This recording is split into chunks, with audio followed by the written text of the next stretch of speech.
laban sa inimbestigahan naming piskal. At ang naunang nagreklamo na si Aina dumaan sa trahedya.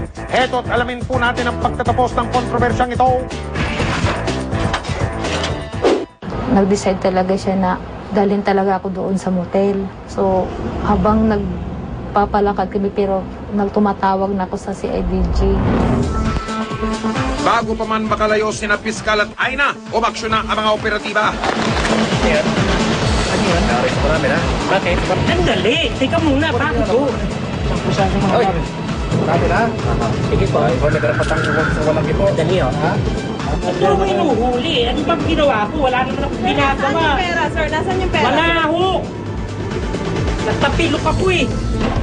Lumabas naman ang isa niyang kaopisina. Traffic! Wala naman akong ginagawa. Nagdapa pa nga ako. Awan na tayo sa akin. Ano yung ginawa mo ba? Ano lang? Sir, operation to. Hindi naman akong buka. Teka nga eh. Ano ba huli? Nakalagkat niyo ako eh. Wala naman ako ano. Pahirapan ang nangyaring pag-aresto kay Piskal Imperial. Ano ba tatanong? Sandali lang. Hindi nga eh. Natapilok na ako eh. Ay. Saan yung pera? Teka, nasaan ang pera magsisilbing matibay na ebidensya laban kay Piskal? Sa crime laboratory sa Campo Crame, dinala si Piskal para sumailalim sa fluorescent powder test. Naku, napilayan na raw yata si Piskal. Pero sa medical examination, hindi naman nabanggit na may pilay po kayo.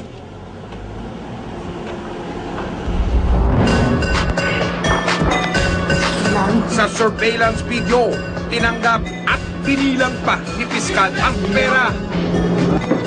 Pero paglabas ng resulta ng fluorescent powder test, negatibo si Piskal.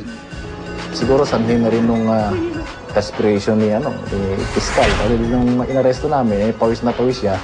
Kaya siguro hindi tumalab yung violet fluorescent powder sa amin yan. Kaya na negative. Nang hingi namin ng kopya ng crime laboratory test, hindi na raw sila nagpagawa nito. Talaga naman, ano pa kaya ang ebidensya magpapatunay sa reklamo ni Aina laban kay Piskal? Gayong hindi nakuha mula sa kanya ang marked money at negatibo pa siya sa test. So mahihirapan ng pulis na para pasukin pa yung opisina niya, tuwasanin natin yung para lang makuha yung ano. So kailangan ng another move yun to get the money in question. Siguro yung search warrant, i-apply pa natin para ma-search natin yung opisina niya. Pero pagdating ng Lunes, hindi na nag-apply ng search warrant ang CIDG NCR. Sigurado yun, natawagan na niya yung mga kalapit niya o kaibigan niya para alisin yung ebidensya ron sa loob.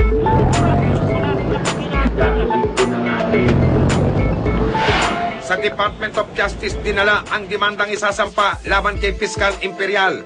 Nakakasuhan natin siya ng violation ng section, paragraph B, section 3 ng Republic Act 31, yung Anti-Graft and Corrupt Practices Act, ng direct bribery.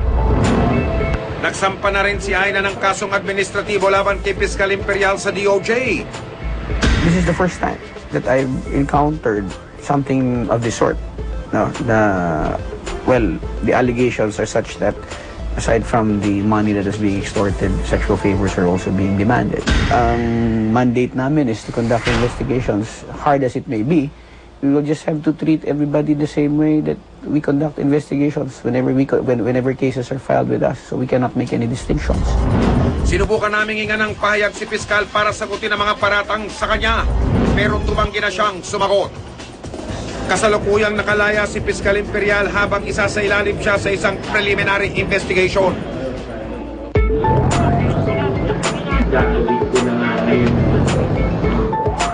Sa Korte Suprema naman, nagsampa na ng formal na reklamo si Aina laban kay Piskal.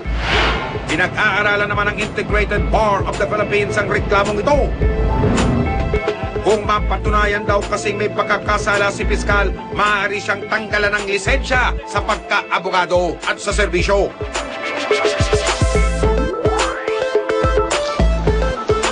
Nang mapanood ng hepe at iba pang mga piskal ang surveillance video kay Piskal Imperial, hindi nakakibo ang karamihan. Bakas sa muka ang pagkadismaya. I feel saddened.